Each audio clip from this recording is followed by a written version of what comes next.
मान और अभिमान। मान और अभिमान का एक पहलू सामाजिक होता है और दूसरा आध्यात्मिक। सामाजिक आदर्श हो या आध्यात्मिक, उसके उदाहरण के लिए अशिक्षितों को सामने नहीं रखा जा सकता। सभ्य, शिक्षित, सुसंस्कृत व्यक्तियों के वाणी, विचार, व्यवहार और कार्य को सामने रखकर ही किसी आदर्श या उदाहरण को हम तौल या परख सकते हैं।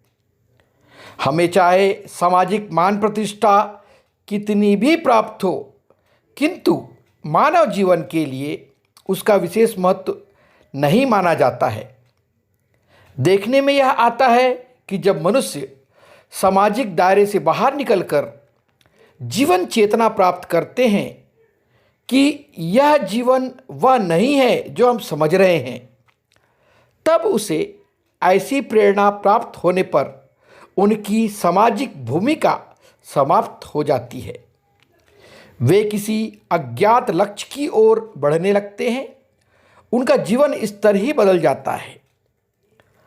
भारतीय वेदों, उपनिषदों का यही दिशा संकेत रहा है कि जब तक मानव की आध्यात्मिक चेतना जागृत नहीं होती, तब तक उसका जीवन सफल नहीं माना जा सकता है।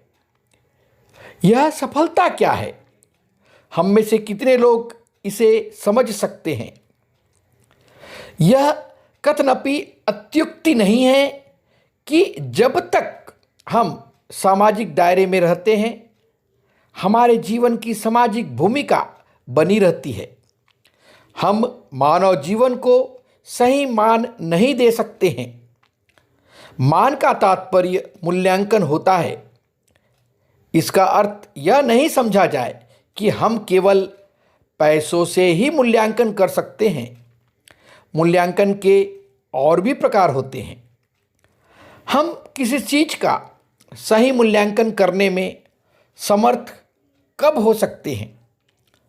जब हम उस चीज़ को जान समझ सकें, उसकी उपयोगिताओं को जान सकें, उस चीज़ की खूबी खासियत को भी समझ सकें।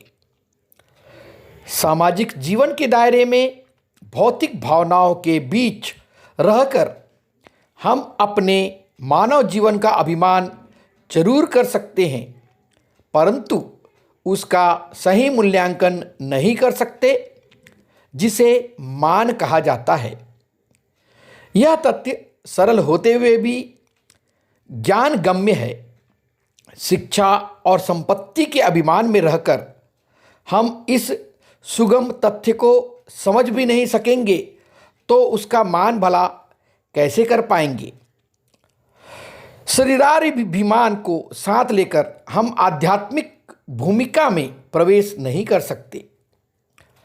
संत सत्पुरुषों का ऐसा ही कथन है, प्रकृति प्रदत्त क्षमता हर किसी को प्राप्त है, किंतु जो उसका उपयोग और सदुपयोग करते हैं वे ही लाभान्वित होते हैं। यह एक निर्विवाद सत्य है। फिर भी क्या हम इस कथन को मानने के लिए तैयार हैं? समाज में प्रभु शक्ति की प्रधानता है। एक मनुष्य दूसरे को अपने प्रभाव में रखकर अधिक से अधिक स्वार्थ साधना करने को अपना मान समझते हैं, जबकि वह मान नहीं, स्वच्छ अभिमान है। हम दूध जैसे सफ़ेद वस्त्र पहनते हैं, चौमंजिली अट्टामालिकाओं में रहते हैं, तो इसका अर्थ यह थोड़े ही हो सकता है कि हम बहुत सभ्य और शिक्षित हैं। सभ्यता और शिक्षा का प्रतीक तो हमारी वाणी, हमारे विचार, कार्य व्यवहार, हमारी भावना और चेतना है। अभिमान को छोड़े बिना आज तक कोई भी मान तक नहीं पहुंच सके हैं। उसके लिए उदाहरण देने की आवश्यकता नहीं है। मान और अभिमान के बीच में एक शब्द स्वाभिमान का आता है। उसे भी समझ लेना आवश्यक है कि यह स्वाभिमान क्या है, इसका क्या अर्थ होता है। हम जो कुछ हैं उतना ही माने, उससे अधिक मनवाने की कोशिश ना करें तो यह हमारा स्वाभिमान होगा। किसी ने ऐसा कहा है, मान तक पहुँचने के लिए हम अभिमान को अपना साथी ना बनाएं। अगर ऐसा किया तो उसका परिणाम वैसा ही हो सकता है जैसा कि अभिमान को जीवन की सफलता मानकर होता है।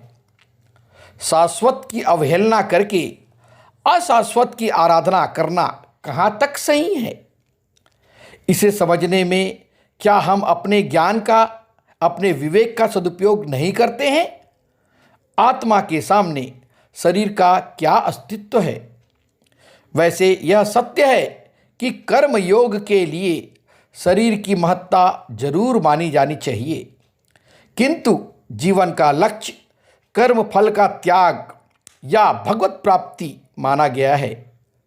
ऋषि महर्षियों के जीवन से, वेदोपनिषदों के अध्ययन से यह निर्विवाद सिद्ध है कि हम अभिमान का त्याग कर ही अपने मानव जीवन का सही मान प्राप्त कर सकते हैं। अतः अपने जीवन में अभिमान का त्याग आवश्यक है। धन्यवाद। सादर नमस्कार।